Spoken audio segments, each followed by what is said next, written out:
అదేవిధంగా అధ్యక్ష, ఇంకా చాలా రోజులు మనం చాలా విషయాలు చర్చించుకోవాలి, మాట్లాడుకోవాలి. చాలా విషయాలు ప్రస్తావించుకున్న విషయాలు ఉన్నాయి. నేను ఒక మాట మీ ద్వారా 6 గ్యారంటీల విషయంలో ఇందిరమ్మ రాజ్యంని ఏర్పాటు చేయడంలో దళితులకు, గిరిజనులకు, బడుగు బలహీన వర్గాలకు, మైనారిటీలకు, మహిళలకు, విద్యార్థులకు, నిరుద్యోగ యువకులకు, ఉద్యమకారులకు, అమరవీరుల కుటుంబాలకు 100% ఈ ప్రభుత్వంలో న్యాయం జరుగుతుంది. ఈ ప్రభుత్వము తెలంగాణ ప్రజలకు స్వేచ్ఛనిస్తుంది. ఈ ప్రభుత్వం తెలంగాణ ప్రజలకు సామాజిక న్యాయం చేస్తుంది. మా మంత్రివర్గ కూర్పు చూస్తేనే ఈరోజు సామాజిక న్యాయం ఎట్లుంటుందో మీకు అర్థమై ఉండొచ్చు. ఈరోజు ఇందిరమ్మ ఇంట్లో ఈ రోజుకు ఉన్న ఇందిరమ్మ ఇంట్లో ఈరోజు మీరు ఇక్కడ నుంచి వెళ్ళి చూడొచ్చు. ఖానాపూర్ ఎమ్మెల్యే వెడమ బొజ్జు ఆనాడు ఇందిరమ్మ ఇచ్చిన ఇంట్లోనే ఉంటూ ఈరోజు ఎమ్మెల్యేగా ఈ సభలో కాలు పెట్టిండు. ఒక బలహీన వర్గాలకు సంబంధించిన బీర్ల ఐలయ్య ఈరోజు ఇందులో కాలు పెట్టిండు. ఒక ఈర్లపల్లి శంకరయ్య షాద్నగర్ నుంచి రజక కుటుంబం నుంచి వచ్చిన వాడు ఈ శాసనసభలోకి రావడం జరిగింది.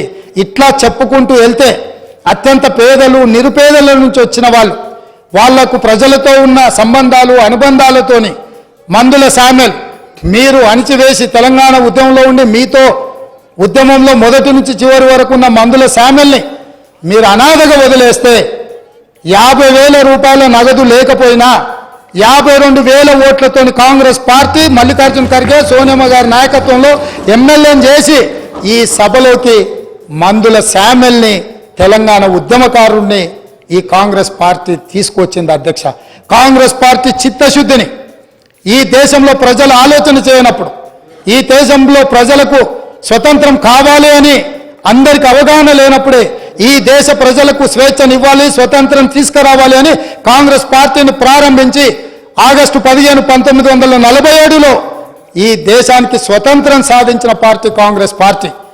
నిజాం రజాకర్ల పరిపాలనలో ఉన్న ఈ ప్రాంతాన్ని విముక్తి కలిగించాలి అని సాయుధ రైతాంగ పోరాటంలో ఈ ప్రాంతంలో నిటారుగా నిలబడి వేలాది మంది నేల కొరుగుతున్నప్పుడు ఈ నేల తల్లి తడిసి ముద్దై మా కమ్యూనిస్టు సోదరులు, ఆనాటి స్టేట్ కాంగ్రెస్ సోదరులు అందరూ ఏకోన్ముఖమై రాజ్యం మీద, రాజు మీద వీరోచితంగా పోరాటం చేస్తున్నప్పుడు ఈ ప్రజలకు విముక్తి కలిగించాలి, ఈ ప్రజలకు స్వేచ్ఛనివ్వాలి, స్వతంత్రాన్ని ఇవ్వాలి అని చెప్పి ఆనాడు పండిత్ జవహర్లాల్ నెహ్రూ గారు ప్రధానమంత్రిగా ఉన్నప్పుడు కేంద్ర హోంశాఖ మంత్రి సర్దార్ వల్లభాయ్ పటేల్ ఈ ప్రాంత ఉమ్మడి హైదరాబాద్ రాష్ట్రానికి ఆ రోజు విముక్తి కలిగించి భారతదేశంలో కలుపుకొని స్వతంత్రాన్ని ఈ ప్రాంతానికి ఇచ్చిన పార్టీ కాంగ్రెస్ పార్టీ.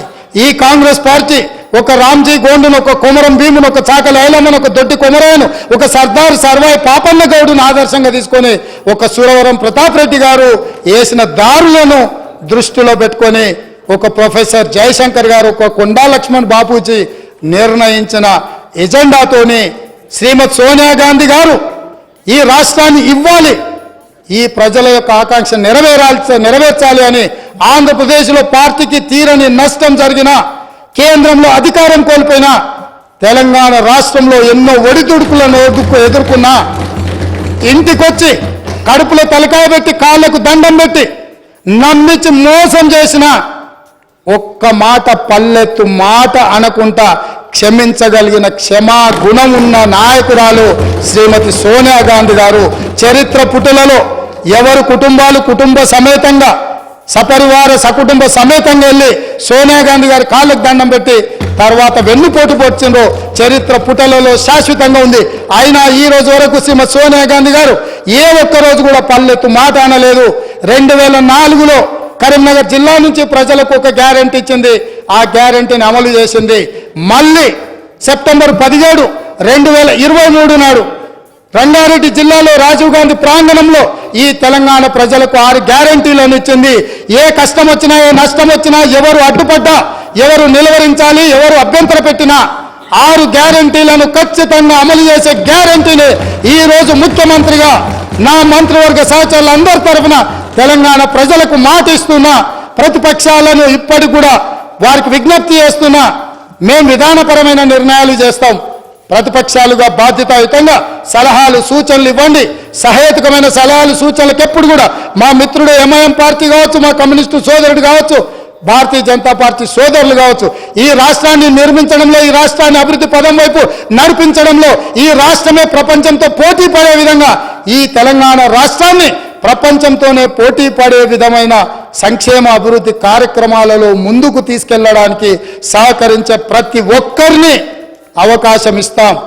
అదేవిధంగా ఇవాళ మీరు ఏదైతే మాట్లాడుతున్నారో ఈ సభలో కొంచెం ప్రిపేర్ అయ్యి రాండి, చదువుకొని రాండి, అవగాహనతో రాండి, అంశాలను ప్రస్తావించండి. నా నూతన సభ్యులకు కూడా దాదాపుగా 50 మంది సభ్యులు మొదటిసారి ఎన్నికై సభలోకి వచ్చిండ్రు. వాళ్ళందరూ మనల్ని చూసి నేర్చుకోవాలి. ఎమ్మెల్యే పదవి అనేది తాత్కాలిక ఉద్యోగం కాదు, లేకపోతే ఎమ్మెల్యే పదవి అనేది కొంతకాలం ఉండి తర్వాత పోయేది కాదు. ప్రజా జీవితంలో ఎమ్మెల్యే అనేది ఒక బాధ్యత. మనం పాలకులం కాదు, మనం సేవకులము. పాలన చేయడానికి, అధికారం చెలాయించడానికి, నిరంకుశత్వాన్ని అమలు చేయడానికి మేము ఇక్కడికి రాలేదు. మేము పాలకులము కాదు అధ్యక్ష, మేము సేవకులము. 4 కోట్ల ప్రజలకు సేవ చేయడానికే మేము ఇక్కడికి వచ్చినాం. మీరు ఏ న్యాయబద్ధమైన సలహాలు సూచనలు ఇచ్చినా తప్పకుండా అనుమతిస్తాం.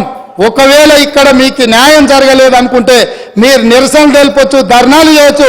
ధర్నా చౌక్లో మా మిత్రుల ఆమరణ నిరాహార దీక్ష చేయొచ్చు. తప్పకుండా ధర్నా చౌక్ను తిరిగి వాళ్ళు వినియోగించుకొని ధర్నా చౌక్ను మళ్ళా ధర్నాలు చేయొచ్చని మళ్ళీ ముందుకు రావాలి. వాళ్ళలాగా నిషేధితపు ఆలోచనలు కానీ లేకపోతే ఫ్యూడల్ విధానాలు కానీ కాంగ్రెస్ పార్టీ ఎప్పటికీ అమలు చేయదు. మళ్ళొకసారి ఈ అవకాశం ఇచ్చిన మీకు, ఒక మంచి సాంప్రదాయానికి తెరలేపిన గవర్నర్ గారికి ధన్యవాదాలు తెలియజేసుకుంటూ సెలవు తీసుకుంటున్నాను అధ్యక్ష.